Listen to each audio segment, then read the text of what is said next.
So hello coders, आज की इस वीडियो में बताने वाला हूँ इन्फोसिस के बारे में। इन्फोसिस इस साल बहुत चर्चे में थी और इस साल 2026 लग गए, लेकिन अगर 2025 की बात करें तो उसमें भी बहुत चर्चे में थी। क्योंकि क्यों चर्चे में थी? बिकॉज ये कंपनी इस बार सारे इवन हर एक कॉलेजेस में लगभग मैक्सिमम कॉलेजेस ने विजिट कर लिए, जिसको नॉर्मल कॉलेजेस भी कह सकते हैं। उसमें भी उन्होंने क्या किया है कि एक 3 पैकेट हमारे मुंह पे मारा। बेसिकली वो क्या करती थी, किस पे ज्यादा बच्चे आ गए, वो मास हायरिंग के लिए जाने जाती थी और सबसे ज्यादा वो 3.4 या 3.5 एल पे दे दी, जिसको हम सिस्टम इंजीनियर कहते थे। लेकिन इस बार उन्होंने क्या किया कि लड़कियों को थोड़ा ज्यादा 3.4 में डाला। मतलब मेरे कॉलेज में तो लड़कों के लिए नहीं आई 3.4 के लिए सिस्टम, लेकिन लड़कियों के लिए स्पेशली बाहर से बुलाया गया था उनको। हमारे कॉलेज में आई कुछ 25 शॉर्ट लिस्ट हुई, हमारे कॉलेजेस की कुछ लड़कियां शॉर्ट लिस्ट हुई और उनको आ गया, उनकी प्लेसमेंट लगी, 30 से 40 लोग की लगी। अब सीन ये हुआ कि बचे हम लोग, क्योंकि हमारे कॉलेजेस में इतना अच्छा कॉलेजेस में नहीं है हमारा कि, लेकिन उसमें ना कुछ कंपनी आती है, जैसे इन्फोसिस आती है अपना वो लेके एनक्यूटी लेके, वो तो चलिए नेशनल लेवल एग्जाम हो गया। लेकिन ऑन कैंपस हमारे यहाँ एक कंपनी आती है जो बहुत फेमस, इन्फोसिस, जो मैक्सिमम लोग को जॉब दे जाती है, 100 से 200 लोग को। हमारे यहाँ पढ़ते भी 1,000 लोग लगभग। लेकिन इस बार क्या हुआ कि वो नहीं आया और बहुत से बच्चे मायूस थे। लेकिन इस बार उन्होंने क्या लेके आया, उन्होंने 3 पैकेट बहुत बड़े बड़े लाए जो हमने भी नहीं देखे थे इस कॉलेजेस में। एक था हमारे पूरा L1, मैं L1 से शुरुआत करूंगा, डिस्टेंस स्पेशलिस्ट की बात नहीं करूंगा। L1 10 लाख के लिए ले आई, उसके बाद 16 लाख के लिए L2 लाई, फिर L3 के लिए उसने लाया 21 लाख रुपए। अब यहाँ सब लोग, जितने भी मेरे फ्रेंड्स थे, सब लोग के अंदर एकदम धक धक वाली फीलिंग थी, भाई अब तो 21 लाख ले जाएंगे, हमारा ही है, अमीर हो जाएंगे। लेकिन सीन ये होता है ना कि कभी कभी कंपनियों का एक मार्केटिंग स्ट्रेटेजी होती है। लेकिन मैं, इन्फोसिस एक बड़ी कंपनी, छोटी मोटी कंपनी और हमारे देश की कंपनी है, बहुत बड़ी, मतलब बहुत बड़ी कंपनी है वो। इसमें 3-3.5 लाख लोग काम करते हैं। इतनी बड़ी कंपनी है और सर्विस बेस्ड कंपनी, और जल्दी देती नहीं इतना पैसा। कोई प्रोडक्ट बेस्ड कंपनी होती है मैं एक बार मान लेता। लेकिन उन्होंने आई और उन्होंने ना एग्जाम करा। उस एग्जाम में मैं भी बैठा था, मैं अपना वही एक्सपीरियंस आपको बताने वाला हूँ। जैसे मैं एग्जाम में बैठा तो उसमें 3 कोडिंग क्वेश्चन आए थे। ठीक है, पहला कोडिंग क्वेश्चन था इजी लेवल का, दूसरा कोडिंग क्वेश्चन था मीडियम लेवल का, तीसरा कोडिंग क्वेश्चन था हार्ड लेवल का, चौथा कोडिंग क्वेश्चन था कॉम्प्लेक्स लेवल का। बेसिकली हमको ब्रीफिंग में ये बताया गया था कि जो भी कॉम्प्लेक्स लेवल वाला क्वेश्चन कर लेगा उसको 21 के लिए हायर करेंगे, उसको मतलब उसका इंटरव्यू लेंगे उस पर।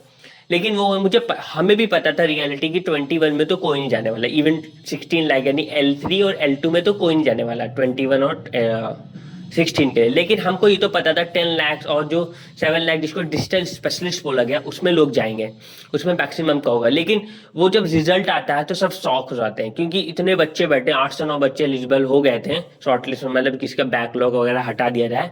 लेकिन उसके बाद क्या हुआ, सिर्फ 30 बच्चों का हुआ, सिर्फ 30 बच्चे शॉर्टलिस्ट हुए। अब 30 बच्चों का, वो 30 बच्चों का था इंटरव्यू। अब मेरा जो, मैं शॉर्टलिस्ट हुआ, मैं L3 हुआ 21 लाख के लिए। मैं शॉक हो गया क्योंकि मैंने इजी वाला, मीडियम वाला और हार्ड वाला तीनों क्वेश्चन कर लिया था। हाँ, तो मुझे नहीं होना था, मुझे बताता था कि उसका लेवल ज्यादा हो जाएगा।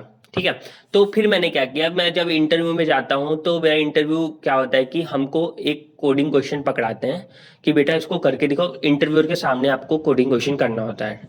मैंने इंटरव्यू के सामने कोडिंग क्वेश्चन, मुझे मिला था स्पाइरल मैट्रिक्स वाला, और वो मैं उस समय वो नहीं कर पाया उतने अच्छे से। मैंने हार्ड कोड कर दिया जो कि आउटपुट के लिए था, मैं उतना अच्छे से नहीं कर पाया। तो मुझे जब दूसरे सीनियर इंटरव्यूअर के पास भेजा गया, उन्होंने मुझसे ज़्यादा क्वेश्चन नहीं किया, तभी मैं समझ गया था कि मैंने उनको बेसिकली क्या चाहिए कि 21 लाख के लिए कोडर चाहिए। तो हमको ब्रीफिंग में बताया गया था कि जो लोग L3 के लिए नहीं होंगे उनको डाउनग्रेड कर दिया जाएगा, लेकिन ऐसा कुछ नहीं हुआ। मैक्सिमम वालों जिन्होंने थोड़ा भी अच्छा परफॉर्म नहीं किया, यानी कोडिंग क्वेश्चन नहीं अच्छे से कर पाए, नहीं एक्सप्लेन कर पाए, उनको निकाल दिया गया। और मैं आपको बताऊं, जो टोटल 30 में से सिर्फ हमारे यहाँ 16 बच्चों को लिया गया, जिसमें लड़कियों को 90% लड़कियों को ले लिया गया था 7 लाख के लिए जो डिस्ट्रिक्ट स्पेशलिस्ट है, और एक लड़की इसको L1 में लिया 10 लाख। तो मैं आपको ये रियलिटी बता रहा हूँ कि आप L3 सोच के बिल्कुल मत जाइए कि आपको मिल जाएगा। L3 के लिए बहुत फिनिश प्रोडक्ट, बहुत फिनिश लड़का, मतलब बहुत ही अच्छा कोडर होगा, उनको इंप्रेस कर दिया इंटरव्यू, तभी आपको मिल पाएगा। तो सबसे पहली बात, अगर आप ये सोचे कि आपको मिल जाएगा इसलिए, तो नहीं। पहली बात तो बहुत बच्चे अच्छे अच्छे कोडर ही एग्जाम ही नहीं कर पाए कोडिंग क्वेश्चन की। कोडिंग क्वेश्चन लेवल अच्छा खासा होता है। आप इजी वाले मुझे सबसे टफ लग रहा था, मीडियम वाला उससे ज्यादा टफ, और लेकिन हार्ड वाला मुझे थोड़ा इजी लग रहा था, क्योंकि उसको पाइथन में मैं कोडिंग करता हूँ तो 2-3 लाइन में वो निपट गया था। लेकिन था उसका कॉम्प्लेक्सिटी, अगर आप देखें उसको समझना, जितना छोटा कोड उतना ज्यादा समझने में दिक्कत। तो बेसिकली आपको एंड वीडियो में इतना ही कहना चाहूंगा कि अगर आप इन्फोसिस में, आपके यहाँ कंपनी आ रही है, तो अच्छे से, अगर आप मान लीजिए शॉर्टलिस्ट हो भी जाते हैं रिटन एग्जाम के लिए, तो अच्छे से प्रिपेयर करके जाइएगा। ग्रीडी वगैरह, डीपी वगैरह कुछ क्वेश्चन लगा लीजिएगा, आपसे रेजमे में भी कुछ पूछ सकता है। और बेसिक जैक अगर आपको कोडिंग क्वेश्चन देगा 100% देगा, क्योंकि आपको पैसा ज़्यादा दे रहा है। अगर आप उसको कर लेते हैं, अच्छे से एक्सप्लेन कर देते हैं, ऑप्टिमाइज करके दिखा देते हैं उनको, और उनका एक दो सवाल दे देते, तो आपको मैं ये तो नहीं कहूँगा कि आप 16 लाख के लिए L2 के लिए 16 लाख मिल जाएगी, लेकिन हाँ ये तो है कि आपको छोटा पैकेट पक्का मिल जाएगा। तो आप लोग को लिए ऑल द बेस्ट, और ऐसे में चैनल बने रहिए। Thank you so much, subscribe कर दीजिए, बाय।